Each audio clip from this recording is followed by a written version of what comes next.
नमस्कार दोस्तों, मुद्दे की बात में आपका स्वागत है। अयोध्या में 25 नवंबर को भव्य राम मंदिर ध्वजारोहण कार्यक्रम आयोजित होने जा रहा है। इसमें प्रधानमंत्री नरेंद्र मोदी के साथ संघ प्रमुख मोहन भागवत, मुख्यमंत्री योगी आदित्यनाथ, राज्यपाल आनंदीबेन पटेल समेत कई लोग शामिल हो रहे हैं। ये जनवरी 2024 में जो प्राण प्रतिष्ठा हुई, उसके बाद राम मंदिर निर्माण की पूर्णता का उत्सव है। ऐसे में सवाल यह है कि क्या इसे यूपी विधानसभा चुनाव की रणनीति का आगाज माना जाए? क्या बिहार की भारी जीत के बाद बीजेपी अब अयोध्या से मिशन 2027 का बिगुल फूंक रही है? क्योंकि इस बार 2027 का उत्तर प्रदेश में जो चुनाव है, बीजेपी उसमें हैट्रिक लगाने का जो है लक्ष्य निर्धारित कर चुकी है, और इसलिए वो बहुत महत्वपूर्ण बीजेपी के लिए हो जाता है। हमारे साथ बात करने के लिए हमारे साथ मौजूद है एग्जीक्यूटिव एडिटर कुमार अभिषेक। कुमार, सबसे पहले तो सवाल ये है कि इतनी भव्य तैयारियां हैं, 3-4 दिन से हम इतनी बड़ी बड़ी जो कवरेज देख रहे हैं, खबरें देख रहे हैं, होने क्या जा रहा है अयोध्या में कल, और वो इतना अहम है क्यों? देखिए नीरज, निश्चित तौर पर जो आपने बात कही ये पूर्णता का उत्सव है। जो राम मंदिर जिस राम मंदिर की कल्पना की गई थी, जो जिस राम मंदिर को का फैसला आया, जिस राम मंदिर पर इतनी लंबी लड़ाई लड़ी गई, वो राम मंदिर असल में कल पूर्ण हो रहा है। पूर्ण कैसे हो रहा है? पूर्ण दरअसल यूं तो 2024 में प्राण प्रतिष्ठा कर दी गई, भगवान राम की बाल रूप की प्रतिमा में प्राण प्रतिष्ठा हुई थी, लेकिन मंदिर पूर्ण नहीं था। मंदिर परकोटे के साथ, अलग अलग मंदिरों के साथ, जिसमें और भी देवी देवताओं के मंदिर हैं, यहाँ तक कि जटायु और गिलहरी की भी मूर्तियां बनी हैं। वो जटायु जिसका बड़ा योगदान है रामचरितमानस से लेकर रामायण तक में, वो गिलहरी जो कि समुद्र के पास भगवान राम को मिलती है और वो जो पुल बनता है उसमें अपना योगदान देती है। तो कहने का मतलब ये है कि ये राम मंदिर की पूर्णता का उत्सव है, और इसमें कल प्रधानमंत्री जब आएंगे तो पिछली बार सबको याद होगा कि प्रधानमंत्री आए, गए, मंदिर के भीतर गए, उन्होंने भगवान राम की जो प्रतिमा थी वहां पर पूजा अर्चना की, बाहर निकल करके आए। लेकिन कल बहुत कुछ है। उस परकोटा पूरी तरीके से बनकर तैयार है, अलग अलग मंदिर विग्रह सब तैयार है, शिखर बनकर पूरी तरीके से तैयार है, और साथ साथ शिखर पर लगने वाली जो धर्म ध्वजा है, जो भगवा धर्म ध्वजा है, जो कि 22 फीट ऊंची है, 11 फीट चौड़ी है, प्रधानमंत्री मोदी के हाथों ये धर्म ध्वजा लगने के साथ ही अब राम मंदिर पूरी तरीके से पूर्ण हो जाएगा। मंदिर में अब मंदिर के भीतर परिसर में आने वालों के लिए अब पूरा मंदिर घूमना एक नया उनके लिए अनुभव होगा। पहले कोई भी श्रद्धालु आते थे तो वो सिर्फ भगवान राम के उस बाल्य रूप के मूर्ति का दर्शन करते थे, लेकिन अब मंदिर में बहुत कुछ देखने, घूमने, एक्सप्लोर करने के लिए बहुत सारी चीजें होंगी। और कल प्रधानमंत्री मोदी जब इसका अनावरण करेंगे, इस पूर्णता को पर लेकर के जाएंगे, तो और भी बहुत सारी चीजें हैं जिसमें पिछली बार जब 2024 जनवरी में इसका प्राण प्रतिष्ठा हुई थी तो उस वक्त जितने बड़े लोग इससे जुड़े थे, देश भर के जितने बड़े बड़े संत थे, जो बड़े दानदाता थे, जो बड़े बड़े हस्तियां थीं, जो समाज के बड़े बड़े लोग थे, उनको बुलाया गया था। लेकिन इस बार ज्यादा सिंपल है। इस बार जो वंचित, पिछड़े, ऐसे समाज जो कि छूट गए थे, उन सबों को खास करके बुलाया गया है। इसमें आपको कोई बड़ा उद्योगपति कल नहीं दिखाई देगा, कल को नहीं देगा, कोई आपको कल चेहरा नहीं दिखाई देगा। इसमें ऐसे ऐसे समाज के लोग दिखाई देंगे जो जिनके बारे में कहा गया, आलोचना भी हुई कि भाई इतना बड़ा मंदिर बना, जिनकी आस्था जिसमें सबसे ज्यादा उन्हें छोड़ा गया। तो कल प्रधानमंत्री के इस कार्यक्रम में आपको ये नई चीज दिखाई देगी, जो मुझे लगता है कि खास करके प्रधानमंत्री के कल के कार्यक्रम में ये चीजें बड़ी अपरेंट होंगी। प्रधानमंत्री का एक रोड शो भी है, और रोड शो में किन्नर, महिलाएं, दलित, वंचित, आदिवासी, नट समूह, ऐसे तमाम लोगों की मौजूदगी, और खासकर उस समाज के जो जो सिरमौर कहे जाते हैं, उनके उनके बिरादरियों के, उनके समाज के ऐसे लोगों को प्रधानमंत्री के सामने सब मंदिर परिसर में होंगे और उनका संबोधन भी होगा। नीरज जी बिल्कुल। जनवरी 2024 में प्राण प्रतिष्ठा हुई थी जैसा आपने भी बताया, और उसके चंद हफ्तों बाद लोकसभा के चुनाव हुए, और उन चुनावों में बीजेपी ने अयोध्या की ही सीट गंवा दी। उसकी बड़ी चर्चा हुई उत्तर प्रदेश में। लोकसभा के नतीजों के फोकस में ही फैजाबाद, यानी जिसमें जहां अयोध्या आता है, उस वो फोकस में रहा। कुछ लोगों का मानना है कि उसी टीस को मिटाने के लिए या भुलाने के लिए अयोध्या से ही 2027 के अपने चुनावी मिशन का आगाज बीजेपी कर रही है। ऐसा है क्या? नीरज, देखिए 2027 में तो अभी काफी वक्त है, और 2024 में हम लोगों ने देखा जब वक्त नहीं था तब प्राण प्रतिष्ठा किया, मतलब की गई, और तब का हश्र जो है वो पूरे देश और दुनिया के सामने है कि जनवरी में आपने प्राण प्रतिष्ठा की, और जब मई जून में चुनाव हुए तो बिल्कुल उत्तर प्रदेश में तो जैसे सुपड़ा साफ हो गया। तो जब 3 महीने 4 महीने के भीतर प्राण प्रतिष्ठा के बीजेपी की स्थिति खराब हो गई और बीजेपी कुछ नहीं कर पाई, तो ऐसी स्थिति में अभी से 1.5 साल का वक्त बचा है। मुझे लगता है कि ये इसे जोड़ना ठीक तो होगा कि चलो बीजेपी 2027 की तैयारी में है, लेकिन मुझे लगता है तब तक गंगा में बहुत पानी बह जाएगा, बहुत सारे मुद्दे और होंगे। ये जरूर है कि इसको कंटिन्यूटी में देखा जाना चाहिए। 2024 में भी हमने देखा चुनाव में, और 2027 के नजरिए से भी अगर देखेंगे तो चुनाव के लिहाज से जो मुझे दिखाई दे रहा है वो ये कि 2024 में जब लोग आए, लोगों को बुलाया गया, और इस बार जिन लोगों को बुलाया गया है वो, उसमें अगर आप ढूंढेंगे तो निश्चित नहीं तौर नहीं, मैं पर आऊंगा उस सवाल पे। मैं उस सवाल पे आऊंगा। वो जाहिर तौर पे वो एक जाहिर सवाल बनता है, मैं उस पे आऊंगा। लेकिन चूंकि बिहार का चुनाव खत्म हुआ है, और चुनाव भले ही खत्म हो गया है, लेकिन जिसे कहते हैं ना कि हवा में चुनावी खुशबू जो है वो अभी भी बरकरार है। और फिर यूपी जैसा राज्य जिसमें जहां चुनाव होना है, जिसकी बिहार चुनाव से पहले से ही चर्चा हो रही है, तो ये देखिए बिहार के अंदर जो हिंदुत्व का नरेटिव था वो उस तरह से नहीं दिखा, लेकिन उस तरह से वो फोकस नहीं था। लेकिन यूपी उसके लिए सबसे मुफीद जगह है। तो क्या सुशासन और विकास के साथ हिंदुत्व के नैरेटिव की जमीन भी अभी से तैयार हो रही है, और वो उत्तर प्रदेश में हमें उस जमीन पर चुनाव प्रचार की इमारतें खड़ी होती हुई दिखेंगी, ऐसा माना जा सकता है? नहीं, बिल्कुल। बेसिकली मैं जो समझता हूँ, बीजेपी अपने इस हिंदुत्व के पिच को कभी नहीं छोड़ती। हाँ, ये होता है कि हिंदुत्व की पिच पर बैटिंग का अंदाज उसका बदलता रहता है, कभी बहुत अग्रेसिव बैटिंग होती है, कभी हो सकता है टेस्ट मैच की तरह डिफेंसिव, या यूं कहें बहुत धीमे बैटिंग करे, लेकिन वही उसकी पिच है जो कि न तो वो छोड़ती है, ना ही किसी और को जगह देती है, बल्कि अपने पिच पर सबको घसीट कर लाने की कोशिश होती है। देखिए, बिहार में भी अगर आप ध्यान से देखेंगे तो बीजेपी ने अपने हिंदुत्व के उस ब्रांड को नहीं छोड़ा है। और उत्तर प्रदेश की तो बात ही अगर जब हम करते हैं तो 2027 के चुनाव में अब बीजेपी के पास एक, क्योंकि अभी तक उसकी आलोचना ये होती रही कि आपने आधे अधूरे मंदिर का शिलान्यास किया, आपने आधे अधूरे मंदिर की शुरुआत कर दी। यहाँ तक कहा गया कि आपके हार की वजह भी ये रहा कि जब आपने ना मुहूर्त देखा ना कुछ देखा, आपने चुनाव की हड़बड़ी में चुनावी माइलेज लेने के लिए आपने किया।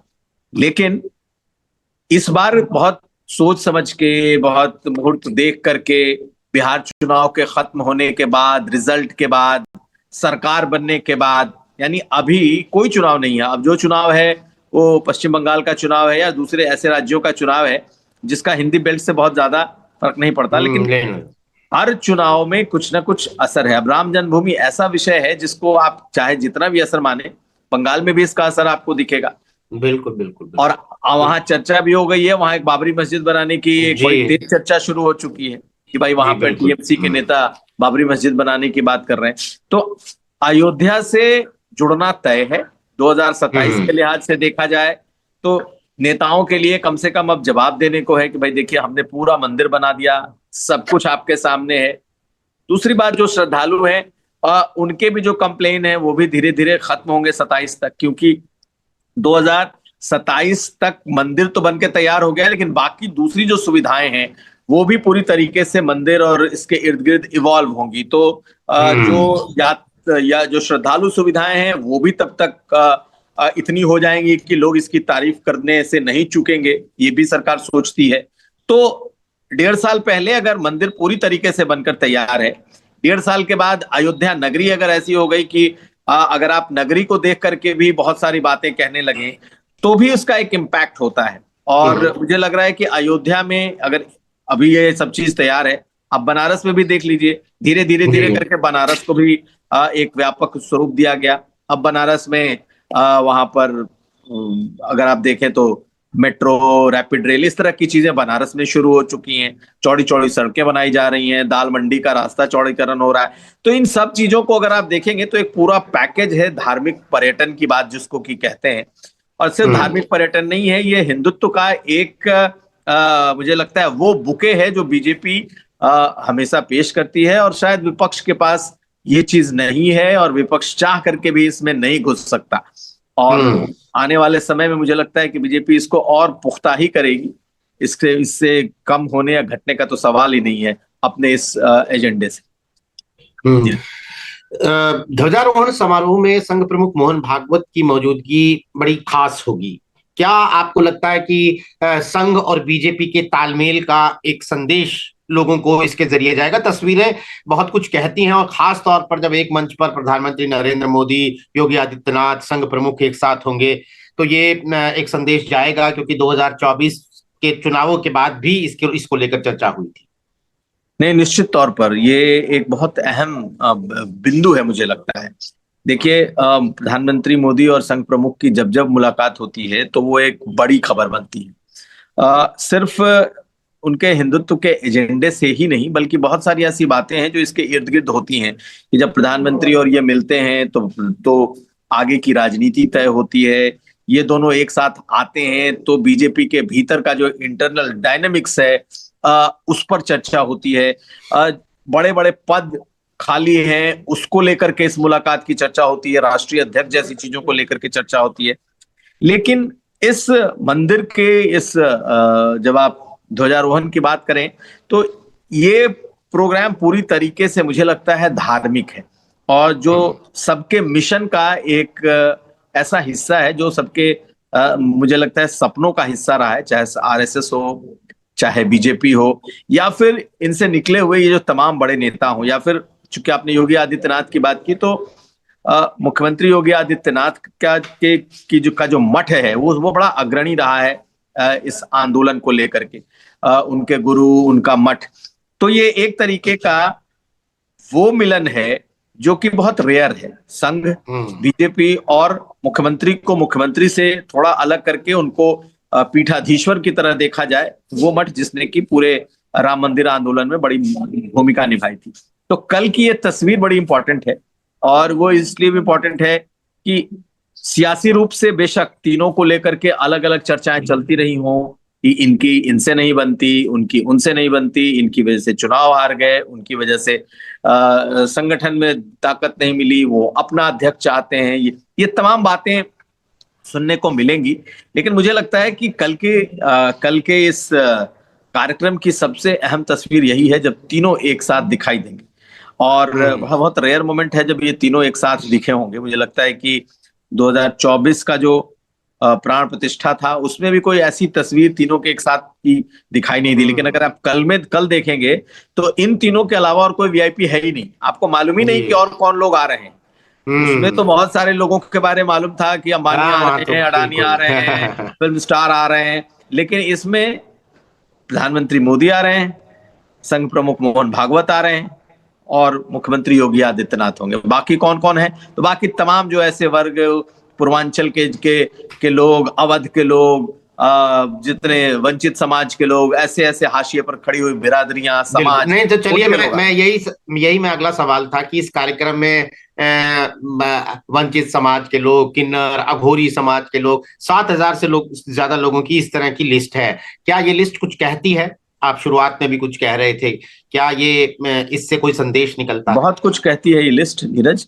दरअसल ये लिस्ट ही ऐसी है जो कि ये दिखाता है कि बीजेपी अगर देखें तो हर जगह उसकी जो नजरें हैं ना, वो एकदम मछली की आंख पर होती है। देखिए, ये वो बिरादरियां हैं और इसमें से कुछ ऐसी बिरादरियां हैं जिसने 2024 में बीजेपी का साथ नहीं दिया। इसी अवध में, हम्म इसी अवध में जो वंचित, दलित, अति पिछड़ी, ओबीसी जातियां हैं, और खास करके अवध में जो पासी बिरादरी है, उसने तो बकायदा यहां से सांसद बनाया। उसने इस जनरल सीट पर अगर आप देखें तो अवधेश प्रसाद को सांसद के तौर पर जिताया। तो भाई आखिर उस वक्त ये मंदिर निर्माण, मंदिर मूवमेंट का क्या हुआ? नाराजगी बहुत थी, इसमें कोई दो राय नहीं। और ऐसी बिरादरियां निश्चित तौर पर बीजेपी से खफा थी, कटी, और उसकी वजह बहुत सारी थी। उस वक्त का जो नैरेटिव सेट था वो भी एक वजह था, आरक्षण, संविधान, ऐसे तमाम बातें थी।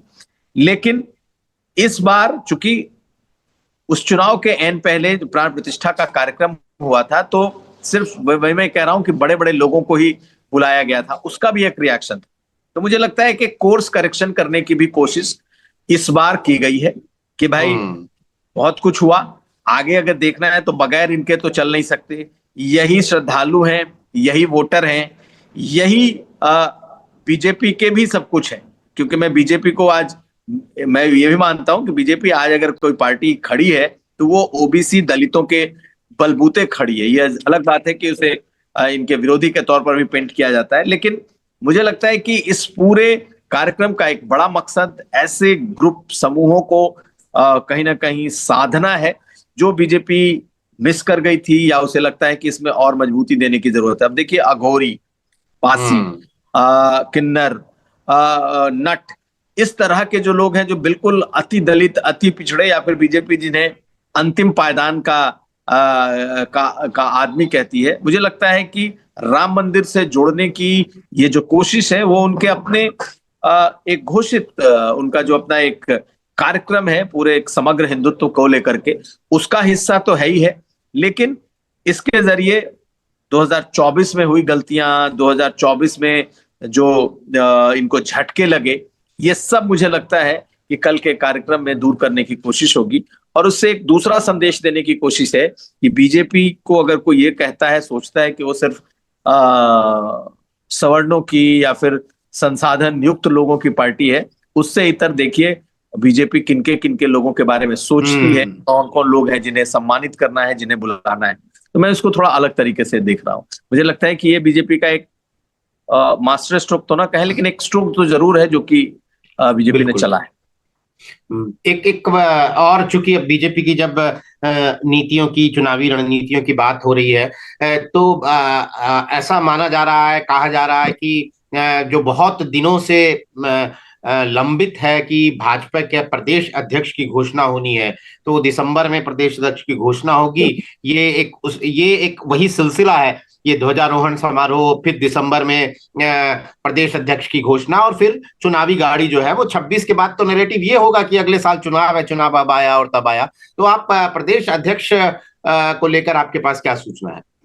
नहीं, मुझे लगता है कि ये टेक ऑफ करने का ये कार्यक्रम है 2027 के चुनावी टेक ऑफ से भी आप इसको जोड़ सकते हैं, क्योंकि बिहार का चुनाव खत्म हो चुका है, बंगाल का चुनाव है, लेकिन अगर कुछ सबसे अहम है बीजेपी के लिए बंगाल के बाद, तो वो है उत्तर प्रदेश का चुनाव। और उत्तर प्रदेश में इतना बड़ा कार्यक्रम बीजेपी ने जो रखा है, या प्रधानमंत्री जिसके लिए आ रहे हैं, मुझे लगता है कि 2027 को ध्यान में पूरी तरीके से रखा गया है, मैसेजिंग बड़ी है। ये जरूर है कि आप सिर्फ प्रदेश अध्यक्ष की बात मत कीजिए, आप बड़े बड़े बदलावों की बात करिए। मुझे लगता है राष्ट्रीय अध्यक्ष भी बदलेंगे, प्रदेश अध्यक्ष भी बदले जाएंगे। जो इस बात की हम लोग चर्चा कर रहे हैं कि मंत्रिमंडल में भी काफी बदलाव की चर्चा है, तो ये अब जो मुझे लगता है, हम लोगों ने तो कई बार चर्चा कर ली कि अब बदले तब बदले, लेकिन बीजेपी को प्रेडिक्ट करना बड़ा मुश्किल है।